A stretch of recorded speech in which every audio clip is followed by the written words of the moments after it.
escuchando Notimundo. Periodismo objetivo, responsable y equitativo. Retirar a privados de la libertad de los grupos de atención prioritaria es la propuesta de enmienda constitucional presentada por el bloque de ADN en la Asamblea Nacional. Esta es la entrevista de Fausto Yepes. Hoy con... Nos enlazamos a esta hora con el doctor André Benavides, abogado constitucionalista. ADN plantea la primera enmienda constitucional. ¿Es o no viable? ¿Cuán posible es este camino que ha optado el gobierno nacional? Doctor Benavides, gracias por estar con nosotros. Bienvenido. Buenas tardes, estimado Fausto. Un cordial saludo para usted y para toda la audiencia de FM Mundo.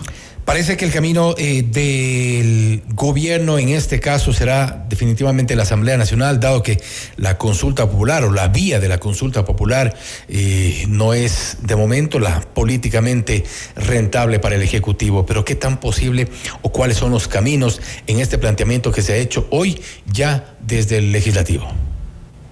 Bueno, de manera general debemos decir que la enmienda a la Constitución de la República puede hacérselo a través de dos vías. Por la vía de la consulta popular y por otro lado por la vía del trámite legislativo.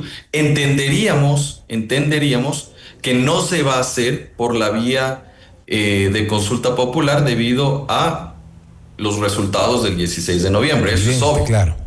Entonces deberíamos echar mano ¿de dónde? De la vía legislativa. Pero ahí tenemos un problema, estimado Fausto. ¿Por qué? Porque si bien es cierto, pueden impulsar este mecanismo con 1/3 de los integrantes de la legislatura, que son 51 asambleístas. ADN tiene esas firmas de respaldo, pero aquí vemos dos limitaciones. La una, que es temporal. Para que usted apruebe esa enmienda a la Constitución de la República, el segundo debate es después de 1 año, 1 mes, de haberse agotado el primer debate. Es decir, que en este momento la reforma eventualmente entraría en vigencia en el 2027. Y lo segundo y lo más fuerte, para aprobar una enmienda a la Constitución de la República usted necesita 2/3 de los votos en la Asamblea Nacional.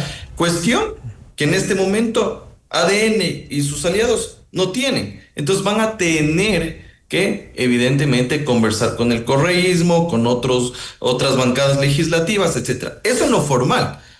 Pero ya en lo de fondo, la propuesta todavía no conocemos cuál es su articulado, cuál es su contenido, más allá de cierto tipo de mensajes generales que en su momento van a tener que ser revisados sus textos en la Corte Constitucional. Y ahí tenemos algunos inconvenientes también. En cualquiera de los dos caminos estamos hablando entonces de un riesgo quizá, y me refiero a la coyuntura, quizá innecesario para el gobierno, tomando en cuenta lo que se ha dicho que se planteará en esta propuesta de enmienda constitucional. Y hablamos, por ejemplo, de retirar a los privados de la libertad de los grupos de atención prioritaria. Tampoco es algo que sea determinante o que sea o que suponga un antes y un después en el combate a la inseguridad.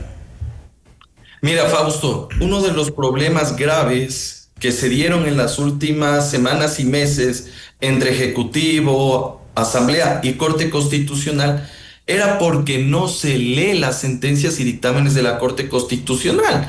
Y lastimosamente se mandaban esos piedrazos jurídicos que algunos colegas del foro ya sabíamos cuál iba a ser el resultado, porque no se lee esa jurisprudencia.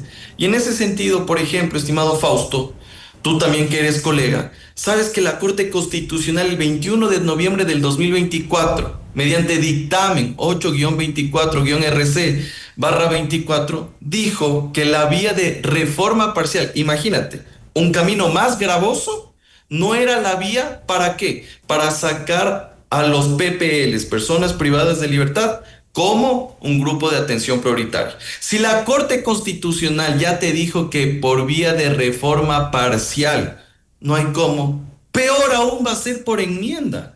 Entonces yo creo que, no sé si falta de olfato político, asesoramiento jurídico. Quizá otra de las lecturas que se ha dado precisamente con haciendo recuento a esta resolución de la Corte Constitucional es que políticamente se requiere, me refiero únicamente en el ámbito político, nuevamente una disputa con la Corte Constitucional que se ha dicho desde el gobierno es un poco quien ha frenado sus pretensiones.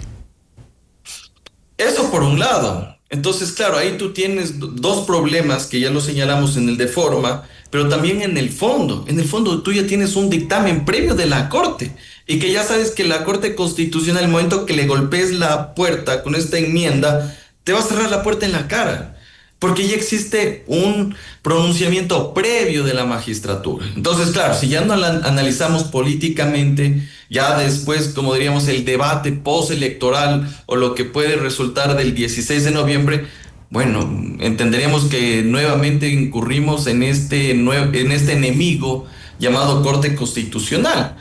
Pero también, si quisiéramos darle la vuelta, diríamos, bueno, vamos a recoger las firmas. Ah, pero miren, los señores del correísmo no me quieren dar la firma.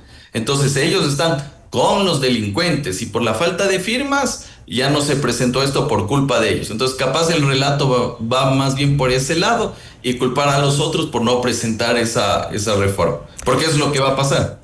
Porque además el escenario es bastante complicado y ahí hablamos ya en este punto de 3 obstáculos, que sería la consulta popular, algo que evidentemente no se la va a jugar el gobierno, al menos de momento, y ya dado los resultados de la consulta pasada. Los votos que se requieren para esta enmienda dentro de la Asamblea Nacional, 105 si no me equivoco, lo cual es bastante complicado, y el tercero, la Corte Constitucional. En efecto, donde tú le mires, estimado Fausto, ya sea en el ámbito político, en el ámbito procedimental y en el ámbito jurídico, existen estas limitaciones. Y yo no sé por qué se sigue intentando con estas propuestas, si ya sabes a primera vista cuál va a ser el resultado, sabes cómo se van a dar las condiciones. Entonces me parece inoficioso seguir intentando en aquello, más allá de que todavía, como te digo, no sabemos al detalle cuál es el alcance de los artículos, pero me parece que hay reformas constitucionales vía enmienda que serían más importantes que estar jugando con este tema de los privados de libertad. ¿Por qué no hablas de la imprescriptibilidad de los delitos de delincuencia organizada? Le ponemos sobre el tapete. Eso me parece más importante. El tema del juzgamiento en ausencia de esos capos, ¿por qué no le pones? Ah, y esa sí es vía enmienda, por si acaso. Y la Corte te lo da rapidito. Pero en cambio estamos con estos temas que a la final del día ya sabes cuál va a ser la consecuencia, tanto jurídica como política. Y en este sentido, ¿cree quizá que en la práctica el gobierno está dando este paso quizá para medir otro tipo de propuestas que vengan más adelante, o no tenemos una lectura clara del camino que quiere seguir el Ejecutivo? Mira, yo creo que en este momento que está viviendo el país se necesita de diálogo y articulación. Entonces, ¿quiénes deberían sentarse a conversar? Porque esto tiene que tramitarse por la vía legislativa. El secretario jurídico de la presidencia, la ministra de gobierno, el presidente de la Asamblea Nacional y quien está a cargo del bloque legislativo. Ya ahí armemos una hoja de ruta clara de lo que se puede hacer y de lo que no se puede hacer. Y a partir de ello, ¿con quiénes puedes sentarte a conversar para tramitar estas enmiendas a la Constitución? Porque de nada te sirve tener buenas intenciones si al final del día los señores del correísmo no te van a dar los votos. Sin los votos del correísmo tú no puedes aprobar ninguna enmienda a la Constitución de la República. No lo puedes hacer. Entonces, evidentemente esto es lo que hace falta y creo que todavía no tenemos una hoja de ruta clara de qué es lo que se puede hacer después de los resultados del 16 de noviembre.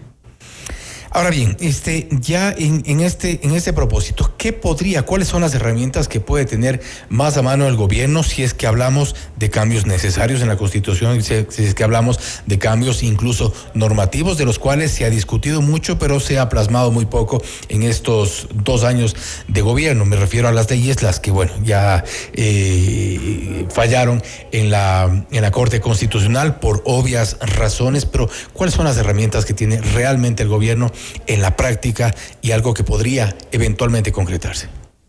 Mira, en la práctica, llamémoslo así en un mediano plazo, reformas de carácter legal. Porque al final del día, un trámite legislativo ordinario te demora 6 meses en la Asamblea Nacional. Tal vez con leyes urgentes en materia económica, 30 días. Y si ya quieres echar mano de las enmiendas, te demora un año, un mes, un poquito más, con el dictamen y todo lo que pasa en la Asamblea Nacional. Ya, entonces es a largo plazo. Pero mira, yo creo que se pueden tramitar reformas potentes en materia de administración de justicia y justamente lo que tiene que ver con inseguridad, crimen organizado, etcétera, etcétera. Si tú quieres cambiar los privilegios que supuestamente tienen los PPLs, reforma el libro tercero del Código Orgánico Integral Penal. Ahí está todo el régimen de rehabilitación social. Ahí está todo el régimen de rehabilitación social. ¿Por qué no se mete mano de aquello? Y preguntémonos, ¿se ha reunido el Comité Técnico de Rehabilitación Social y cuántas veces se ha reunido? Capaz ni siquiera sepan que existe ese comité, porque a lo sumo se sabe que existe el SNAI, pero son cuestiones que también se deben activar. Y mira, Fausto, yo decía, hay que hacer reformas potentes a nivel del tema procesal penal. Porque ¿qué es lo que ha pasado principalmente en aquellos procesos como metástasis, purga, etcétera, etcétera? Que llegan los delatores o los que son cooperadores eficaces, cantan todo, les debían poner una pena de 10 años, negocian una de 1 año y no devuelven lo robado. ¿Por qué mejor no aplicas lo que hacen en Estados Unidos? Que ahí en realidad lo que se pretende no es meterle preso al delincuente, sino recuperar ese dinero mal habido. Entonces, ¿quieres cooperación eficaz? Devuelve el billete, devuelve la plata, y ahí sí te bajo la condena. ¿Por qué no transitamos una reforma de ese estilo, por ejemplo? ¿Qué debemos interpretar? ¿Mala asesoría jurídica o pretendida intención política premeditada? Bueno, esperemos que la nueva ministra de Gobierno y el nuevo secretario jurídico de la presidencia vean aquello, porque esto viene a ser una iniciativa de legislativo. Esperemos que no se hayan mandado solos. Yo sé que tiene autonomía e independencia la función legislativa, de acuerdo, pero estás frente a un proceso legislativo donde el ejecutivo es colegislador. Entonces sí me hubiera gustado que articulen eso y le digan, oye, de gana te vas a armar un frente innecesario con la Corte Constitucional, porque al final del día, ¿quién es el que se quema? La Asamblea Nacional. Es el gobierno. Y si tú miras las redes sociales, mucha gente está pensando que esa es una propuesta del gobierno, cuando en realidad es del bloque oficialista. Entonces, esperemos más bien que el equipo político y jurídico del presidente tomen en cuenta estos aspectos, o al menos si es que fue hecho de manera articulada, ya tendríamos que revisar como tal el texto normativo para decirte, mira, yo creo que sí, tal vez podría pasar el filtro de la Corte, o no, está mal hecho y esto no va. Difícil el camino que se viene. Doctor Benavides, nuevamente gracias por haber estado con nosotros. Gracias por la invitación, estimado Fausto. Un cordial saludo para todos. Una buena tarde. El doctor Andrés Benavides, abogado constitucionalista, hablando sobre el planteamiento de ADN, esta primera enmienda constitucional. ¿Es viable? Al menos de momento parece cuesta arriba, riesgosa y poco posible. Esto es Notimundo Estelar, siempre bien informados.